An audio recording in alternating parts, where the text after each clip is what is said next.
प्रशांत किशोर की जो आक्रामकता है उसको कैसे पढ़ा जाए, उसके पहले मैं संक्षेप में जो आरोप उन्होंने लगाए एक बार बता दूं फिर से कि अशोक चौधरी पर 2 साल में 200 करोड़ की ज़मीन खरीदने का आरोप लगाया उन्होंने दिलीप जायसवाल पर आरोप लगाया कि उन्होंने किशनगंज में मेडिकल कॉलेज पर अवैध कब्जा कर रखा है, और ये कहा कि इस पे जब किसी ने आवाज़ नहीं उठाई, राजेश शाह ने आवाज़ उठाई तो उनकी जो है हत्या हो गई, और इसमें संदेह उन्होंने जाहिर किया।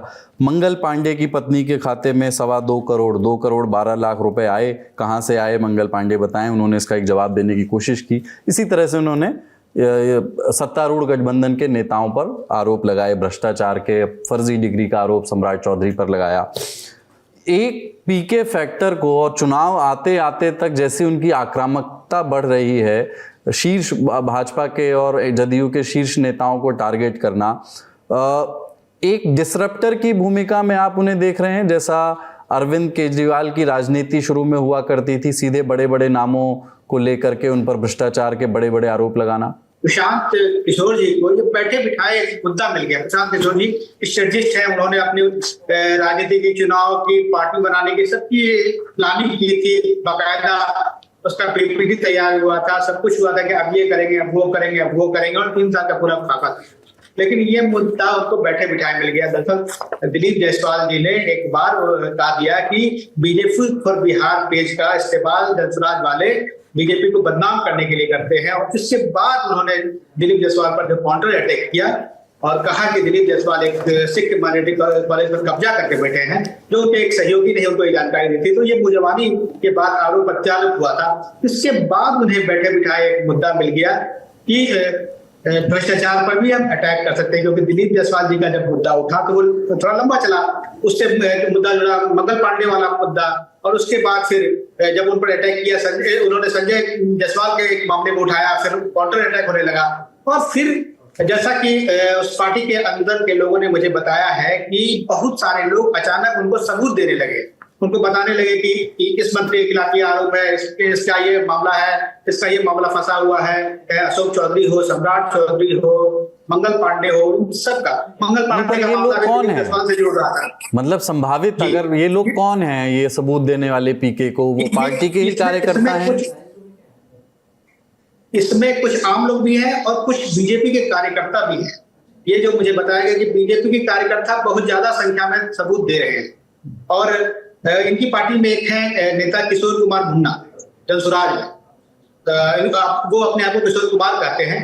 इनको उन्होंने कमान देने की है कि सबके खिलाफ सबूत जुटाओ, और उस पर फिर भी प्रेस कॉन्फ्रेंस करते हैं, और उसके बाद इनके पार्टी में एक सीनियर वकील है, उसको लेकर मुकदमा करते हैं। तो इनकी एक पूरी रणनीति तैयार हो गई है कि सबूत जुटाना और ये करना, प्रेस कॉन्फ्रेंस और फिर मुकदमे करना। जैसे कि कई दिलीप जायसवाल के मामले में ये लोग कोर्ट गए हैं। अभी सीएजी रिपोर्ट में जो 70,000 करोड़ की गड़बड़ी की बात सामने आई थी, उसको लेके भी किशोर कुमार मुन्ना कोर्ट गए हैं।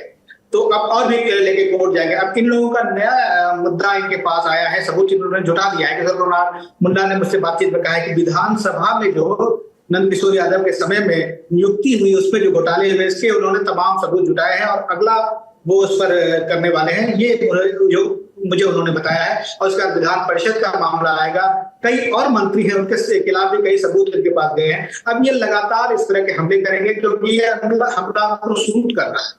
अभी तक की जो रणनीति थी, उससे ज्यादा फायदा उनको इस रूप में मिल रहा है कि मंत्रियों के घोटाले सामने आ रहे हैं, भ्रष्टाचार के मुकदमे उठा रहे हैं, उससे बहुत ज्यादा इनको शूट कर रहा है। बहुत प्लान तरीके से उन्होंने इस पर काम करना शुरू कर दिया है, और आने वाले दिनों में बहुत ज्यादा इस तरह की चीजें देखने को मिल सकती है। मौज जानते हैं, मौज आ रही है। हाँ तो चुनाव में मौज आ रही है, किशोर जी को ना मौज आ रही है। हाँ। मतलब वो किक मिलता है, मतलब वो कहते हैं ना कि ये तो पहली किस्त है, अभी दूसरा करूंगा। हाँ। तीसरा करूंगा। आप यकीन मानिए, सब लोग हमारे साथी हैं पटना में, किसी भी बीजेपी जेडीयू के मंत्री के यहाँ जाइए, 2 मिनट के बाद में चाय पानी के बाद सवाल है, पीके के यहाँ गए थे क्या भाई साहब?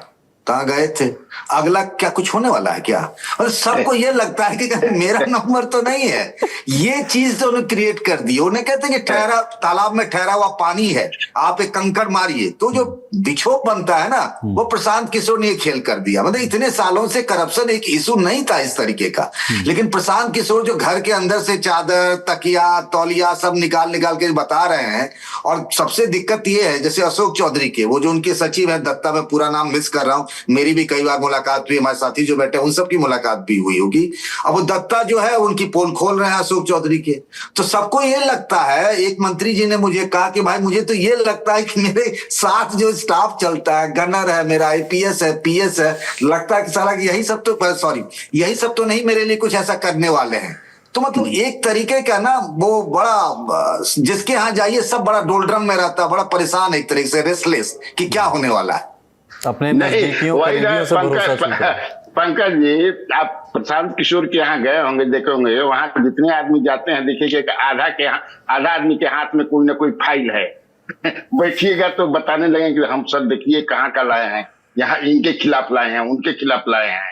ये आप पूछिए, हम ये आपने बात सही कहा कि फोन करते हैं। मैंने अभी 2 दिन पहले की स्टोरी किया था कि अगला किस 3.5 मंत्री के खिलाफ होगा। तो बीजेपी के बड़े नेता ने फोन किया कि कौन कौन है भेलारी जी, 3.5 गो कैसे है, 3 गो होगा या 4 गो होगा? हमें नहीं, एक आधा है, इसलिए कि आधा किस्त उस पर आ चुका है, आधा बाकी है। तो है ही ऐसी स्थिति बनी हुई है। नहीं मजा तो आ रहा है, लोगों को मजा आ रहा है। ये बताइए ना कन्हैया जी, एक तो उन्होंने ये कहा कि अशोक चौधरी की अभी एक और नोटिस तैयार करवा लें, अभी पार्ट 2 भी मैं रिलीज करने वाला हूं। कौन जो भी है कुछ इशारा दे दीजिए कि कौन से मंत्री हो सकते हैं और किस तरह के आरोप आने वाले हैं आगे। आपको तो पता रहता है अंदर का। नहीं वो तो है। अब मुझे जो जानकारी है कि एक बहुत कम बोलते हैं मंत्री उनका है, एक है थोड़ा सा ये मतलब ये नाटा है, वो है। एक है जो समझे कि राजगीर से लेकर के पटना तक कम से कम 100 एकड़ जमीन खरीद लिए हैं। कन्हैया जी, छायावाद का दौर नहीं है। नहीं, अभी छायावाद में चलने दीजिए। मगर के 2 मंत्री हैं, एक भाजपा के और एक जदयू के। अच्छा, मगर के 2 मंत्री हैं, एक भाजपा के और जदयू के, दोनों पर ही, दोनों पर है। और ये इस सप्ताहांत तक आने की उम्मीद करें? नहीं, 10 दिन सप्ताह। एक चीज मैं जोड़ना चाह रहा हूं कुलदीप जी कि ये तो भ्रष्टाचार का मुद्दा है, काउंटर अटैक ये सब हो रहा है। जनता इससे इसलिए प्रभावित हो रही है क्योंकि इस सरकार में सब कुछ हुआ, लेकिन भ्रष्टाचार की एक सुव्यवस्थित परंपरा विकसित हो गई। आप ब्लॉक में जाएं, किसी भी दफ्तर में जाएं, अब जनता को लगता है कि अगर 100 रुपए, 200 रुपए, 500 रुपए नहीं दिए तो काम नहीं होगा। अभी वोटर का SIR का जो हुआ था उसमें भी 200 रुपए के घूस चले। तो भ्रष्टाचार एक जो पूरे बिहार में पिछले 10-15 साल में परंपरा बन गई, छोटे से बड़े स्तर पर राशन कार्ड बनवाना हो, आधार कार्ड बनवाना हो, किसी भी चीज के लिए पैसा लगता था। इसके कारण भी जनता परेशान थी।